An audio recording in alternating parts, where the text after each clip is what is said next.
still doing good on time, so, all right. This one's gonna probably be a lot.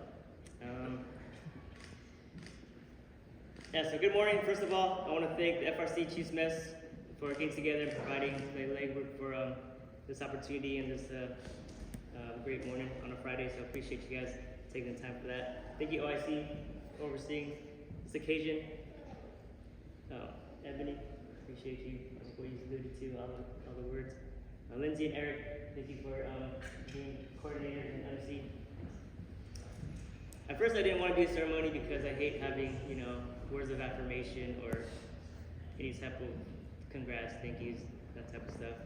But at the end of the day, I decided for the kids and for the family that it's good to see a few things that you've never seen before. I know when I asked a few of you guys, I'm like, oh, I've never been to a retirement ceremony.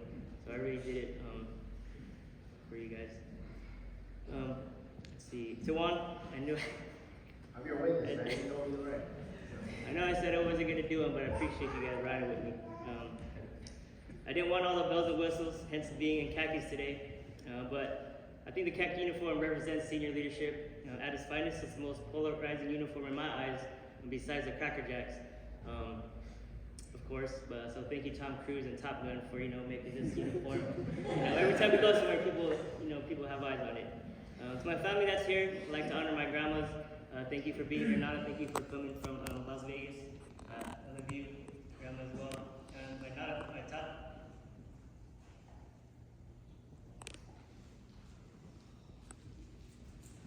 My grandpas are not here. They went to the war. My tata served in Vietnam, and my grandpa was the reason I joined the Navy. He retired as an MS. My parents are here. My mom and Freddie from Texas. Also Jasmine and Gabriel, thank you guys for coming. My dad here, my brother, thank you for coming as well. My other siblings couldn't make it. They're in Texas and Seattle. So, life happens and, gotta make ends meet, right? So, fortunately, they couldn't make it. Let's see. Other family members and close friends, thank you guys for coming and sharing this occasion. Just like Sarah said, you guys have been a cornerstone of our lives, always pointing us to Jesus. So I thank you guys for coming today. All right, so my speech, just like Ebony alluded to, I didn't graduate high school. I dropped out senior year. Only had sophomore credit, so I was like, what's the point of going to school, right? So I was doing, staffing companies. I was doing Camelback, like what you said. So if you ever look at a Camelback, I used to shove the Camelback in there and then put the top on. So that was me. I did that for a little bit. It wasn't making ends meet, right? So 9/11 happened. Took, I want to say, like 2 years after that. I was like, I need to do something with my life. So I went to the Army and the Marine Corps recruiter first, and they're like, no, we won't take you because you don't have a high school diploma, go try the Navy. I was like, why would the Navy take me? Like, the Navy is smarter than you guys, right? But yeah, surprisingly the Navy took me. I had to score high on my ASVAB. I had to take 9 months to join the Navy because they were trying to give me like boatswain's mate, but then my recruiter's like, man, take IT. And I was like, I don't want to wait 9 months. He's like, no, trust me, you want to take IT. And one of the best decisions I ever made, for sure. I still remember the day I left for boot camp. My best friend Daryl was with me. And I just remember it happened the day before I went to, you go to the hotel and stuff. All my friends are around me. They were crying because, it's a different life. It's going to be different. But we made it, dude. 20 years, still good friends. So my first duty station was U.S. Enterprise. The story behind that was in A school. Back then you could pick kind of whatever orders you wanted. So everybody's like, oh yeah, just pick these orders and just have them. I was like, all right, cool, San Diego, 4 San Diegos, and then U.S. Enterprise, because that was my grandpa's, that was my last choice. And then a few weeks down the line, they're like, hey, why don't y'all check the orders, see if you got them. Everybody's like, no, no, no. They're like, oh, Flores, why don't you check it? And I'm like, nobody else got it, and of course I didn't. But what happened? I looked at my orders, it said 00365, and I was like, I think I'm going to freaking Virginia. And I was mad. I can't even, I was mad, really mad at the time. But in hindsight, going to VA, although it sucked, caused me to really grow up and figure out how to become an adult. I was still all over the place, first time having money in a foreign area. But you know, just living life, having a good time. Let's see, walling out, right? But the thing is about that place was everybody hated Virginia. I don't know how many y'all been stationed in Virginia. There's people from Florida, New York, so we all hated Virginia together, so it was a good time, right? But the best thing about that, there was no social media, none of that stuff back then, so the primary thing that we had to do was learn a job. So we had friendly competitions all the time, like, oh, you got this ball? No, that's that, I'm gonna get this ball. So it was a friendly competition. I think that really catapulted my career as far as like gaining the most knowledge before we go somewhere, because you know, you get the most knowledge, you get the most respect. One of my milestone on that ship was I was able to bring up Tomahawk Strike Network. My IT, you know that one. I was actually the first IT to bring that up in the whole Navy, so I have an award saying I made the Enterprise the first ship. Of course, like FC and stuff, but first ship in the Navy to accomplish the Tomahawk Strike Network circuit. So that's cool. In 07, I was able to cross-deck to USS Prelude, where I met Ebony.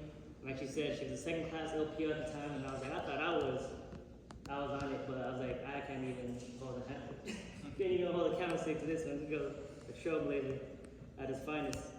But I was definitely learning from you and how you handle situations and how you like represented yourself.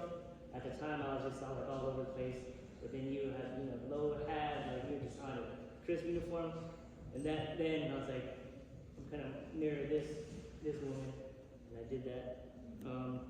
What like she said, I was attached to IA to Djibouti. That was a great time. Came back to San Diego. I was an E5 with my grandparents. Had a little money, running the streets, not caring about anything in the world. Let's see. Back then, all my friends, we would just party all night, go to work.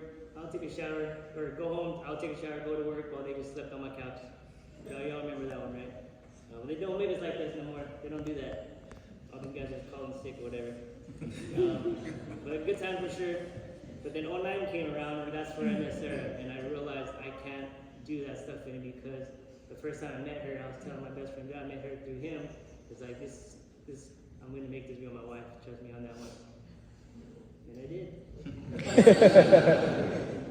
So I was supposed to actually go to Iraq at the time I met her.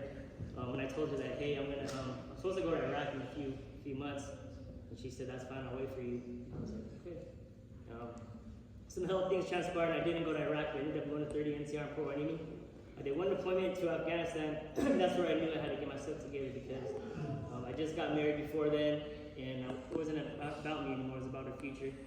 While in Afghan, I got this weird idea of, let me talk to the chief's mess and, gather guidance on how to better my career, better my life as a sailor. And when I picked up chief, I was like, oh, I've been doing this since 2012. So what they did, before they didn't even tell me what it was, they would just write me all these letters, and I still have them. Sarah was like, this is pretty cool. Just information on how to progress in your career and how to your life. So I had a whole notebook of things from Afghanistan from that CB's chief's mess. So just some knowledge for you guys that are going up for chief there, all right? The next few years flew by, God bless with Richie. Went to USS Cape St. Jordan, NCTS San Diego. A lot of shenanigans went on there at both commands, but I don't need to dive into that now. But it really taught me how to navigate through bad leadership and what I did not want to become or to follow. I actually went through a med board there and beat it. Usually when people go through med board, they don't beat med board, but I had a lot of captains, I think 5 captains, write me recommendations on why the Navy should keep me in the Navy. And to my surprise, I got the call. Actually, my son passed away, our son passed away, and then my grandpa passed away 2 months later. And then I was going through the med board process, and I still remember vividly that they called me. And they're like, hey, this is the LIMDU coordinator. We have your results. And I was like, I can't handle any more bad news right now. And they're like, no, you might want to know this news. You're actually going to stay in the Navy. So that was good news at the time. It was our world was kind of spiraling down. But the next command was a TR. We were able to achieve many things, achieve many firsts as a Navy ComShat. I was able to lead so many people who have since then become great leaders themselves. You guys are here today. I was able to pick up Chief there. It was more challenging, which he said that tour should have been, but with Ebony, Karan, and a few others that are here, now we did it, and we persevered together. I was out to sea two out of those 3 years. It wasn't for the faint of heart for sure, about the tempo, but the biggest blessing out of that was I picked up Chief, and God bless us with Michaela. The next tour I was selected and nominated for special programs to work for the Joint Chiefs of Staff. There I was able to learn from admirals, generals, colonels, captains, but my branch chief, Commander Walker, was a really guy that really shaped me. He was a man of faith, he was families first, but mission was always on point. We believe that those first two are taken care of, then everything else will fall into place. I was able to see some facilities people dream of over there. I was able to bring the family to the White House. The first time I badged myself into the Pentagon, I walked up in there and I was just like a kid from South San Diego that didn't graduate high school, that didn't have a future in his mind, is walking through the Pentagon and with the khakis, and people were just like didn't even think twice. So like what you said, like you guys can, people that are not the best, I'm not gonna say best upbringing, but made bad decisions when they're younger, you can persevere for the rest of your life by the decision that you make. Been to Camp David plenty of times, sat in the president's chair, wild ride, and I've experienced a lot, I've seen a lot of things. And the next command was U.S. Century. I was gone all of last year and just got back at the beginning of the year. My guys achieved a lot there, although it was a minesweeper. I don't know if you guys ever heard of a minesweeper. They don't really have a operational tactical mission, but they're there to sweep mines. I had to break some chief barriers over there when I got there, but it didn't take long. I told them, hey, when I got there, just trust me, and we're all gonna eat. Both my LPOs just picked up chief. My second class there was named Army Burke Winner of Operational Excellence. We beat out everyone in the Navy for that award, just to go to DC and do all the hooplas.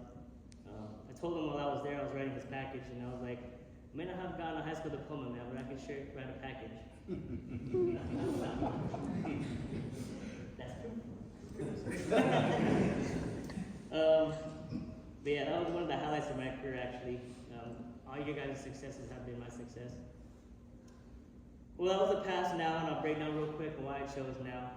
We service members go through a lot, as everyone does, but ours are impacted greatly by our jobs, because they do take a lot of precedence, a lot of deployments, a lot of underways, a lot of missed appointments, doctor appointments, celebrations, milestones, and unfortunately, funerals. We can't buy time back with our relationships and time. Our time lost, and I'm sorry to that for my family and friends. But I'll definitely miss the camaraderie that the military brings. We have this saying, embrace the suck. What does that mean sometimes? Sometimes all we have is that we can do. There's nothing that we can really do with the impact of it in the big operational picture, but we can do it together, and that's what matters most, just doing it together as a team. And that's what making the best of it is. I'm going to miss the mentorship talks with other folks. The wealth of knowledge and experience that the military members bring is one that is different from the rest in regards to how we function and how we operate. Privately, I will miss the op tempo just a little bit. Striving to do better every day, not just knowing our purpose and knowing life, our work, but knowing that what we do protects its freedom in the United States of America. And I never took that lightly. Lastly, I will miss the sailors and leading them. Knowing that I have an opportunity to change the trajectory of so many young adults' lives was something that was always near and dear to my heart, and I took that responsibility. That I was a leader in chief, with privileged opportunities to mold these kids as they navigate through the important part of their lives. Transition from a young adult to an adult, transition from a rookie recruit to a natural sailor, transition from selfish individual leaders or selfish individuals to leaders has always been fun to watch, as I have seen many of my sailors progress. When I get these messages of thank yous, of how I changed their lives, and they'll never forget it, I'll always cherish. I was able to get the buy-in from these sailors no matter what. No matter what I did, because I just always had a general heart for these guys and, helping them become the best person, not just the best ITC Flores, but the best individual person that they can be. I'll still have a lot to give the Navy. I always will. I know Ebony at some point was like, you still have some left? I was like, I do. I still do, and I always will. But in closing, Sarah, Michaela, and family and friends. You will get that now. Instead of it being Chief Flores, you're getting daddy, you're getting hubby, you're getting Richie, you're getting uncle, you're getting Nino, to help you along with this life journey, to be the best person you can be, to grow up in Christ, follow the Lord with all your heart. And I'm looking forward to it all. Thank you.